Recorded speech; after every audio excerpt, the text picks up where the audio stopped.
G'day folks, it's me again. Well, for this afternoon's quick little video, we're going to be looking at another metal halide lamp. It's another big one, 2000 watts. It's an Osram PowerStar HQI-T. Now I've shown one of these before, along with a 2000 watt Philips, but they've both been cool white 4000 degree Kelvin lamps. This one is obviously cool daylight, and it's 7450 degrees Kelvin. So it's a lot cooler than like from this, and it also has slightly better colour rendering index of 83%.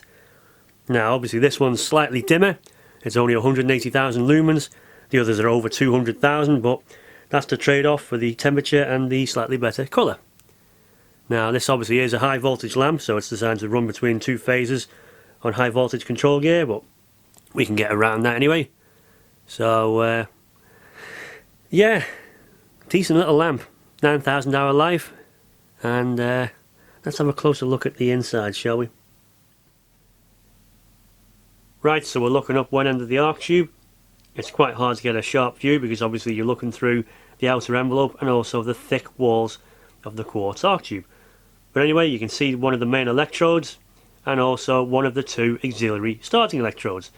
There's one at either end of the lamp, and these strike by themselves just off the ballast. Now you do make these lamps without those, but obviously you need to use an igniter with one of them. This is obviously much simpler control gear. Anyway, looking at the other end of the lamp, nearest to the cap, we can see a heat shield, the support frame, and we can also see the two resistors for the auxiliary starting electrodes. Obviously there's two of them because there's two auxiliary electrodes. Most other lamps only have one. Also, this has two bimetallic switches, so when the lamp runs up to full temperatures, those auxiliary starting electrodes are removed from the circuit. Now that might mean that it takes longer to restrike because those switches have got to cool down and close, but that's the price you pay. Anyway, what you really want to see is this thing powered up. So without further ado, I'm going to pull out my very heavy control gear and we're going to light that candle. One moment please. Just looking at the cap, we can see the support frame is actually affixed to the stem with nuts and bolts. So this would have been hand assembled to some degree. Anyway. Right, power in 3, 2, 1. And ignition. Ooh, did you see that neon argon flash when it struck?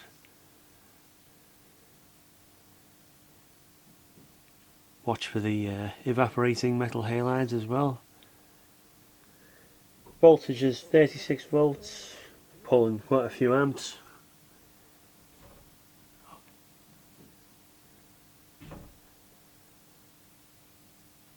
I'm going to have to adjust the variable ND filter already because that is getting seriously bright very quickly.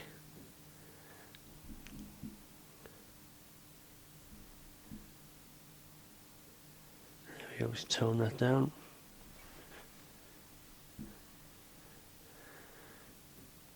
So the ND filter is almost on maximum.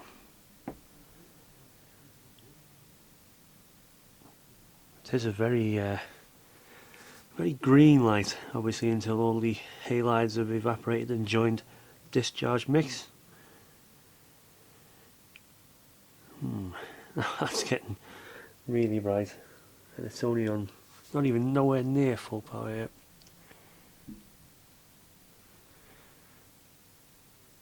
So, voltage is passing through 150 volts.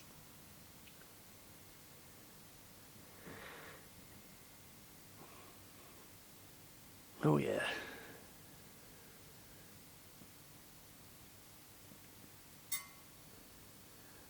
See the, or rather you can hear the support frame getting a bit warm and expanding.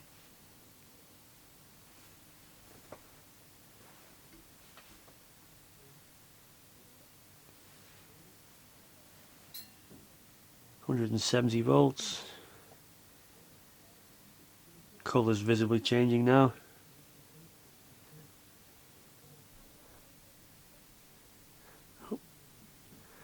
Just adjusting the variable ND again slightly, just so we can see detail in the arc. 190 volts, starting to come up now. A lot more red in the light now.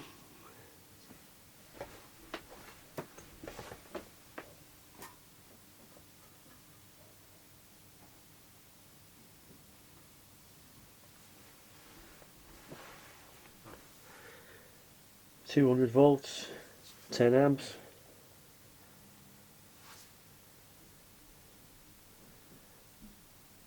That is really bright. Struggling to see the screen of the camera. Coming up to 220 volts now.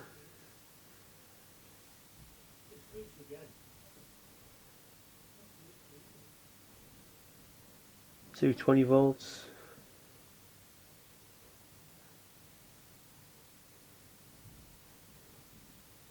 Oh, that's a really, really nice light, to be honest. It's a cool daylight colour, but it's also got reasonable colour rendering.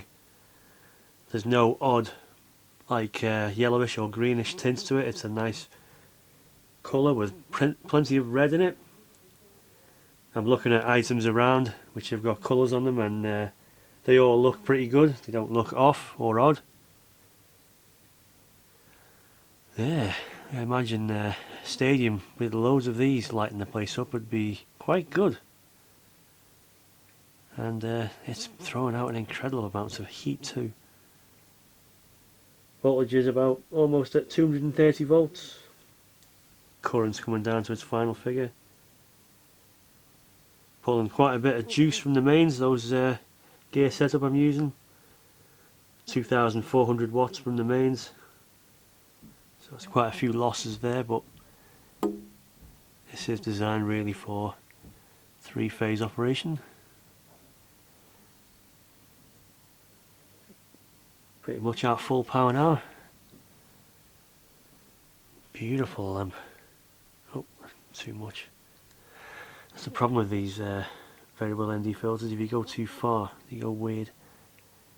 Anyway, let's swap lenses and have a closer look, shall we? Right, I've got the macro lens on with its ND 1000 filter, and obviously we can see the arc stream better there. And the colours are quite something to behold. These rare earth metal halide lamps in daylight colour are always very interesting to watch. Yeah, that is quite impressive when you think of that power going through there. Right, there's a close-up of one of the electrodes, the main one, and also the smaller auxiliary starting electrode, which you can see below it. I can barely see the screen, so I'm not sure how the focus is going to turn out, but you can still see it anyway, and you can see the details of the arc and the mantle and the various rare earth halides. They are quite amazing to watch, really. Yeah, anyway, hope you've enjoyed that. Thanks for watching, and hopefully I'll get some more videos up later on. Till then, bye for now.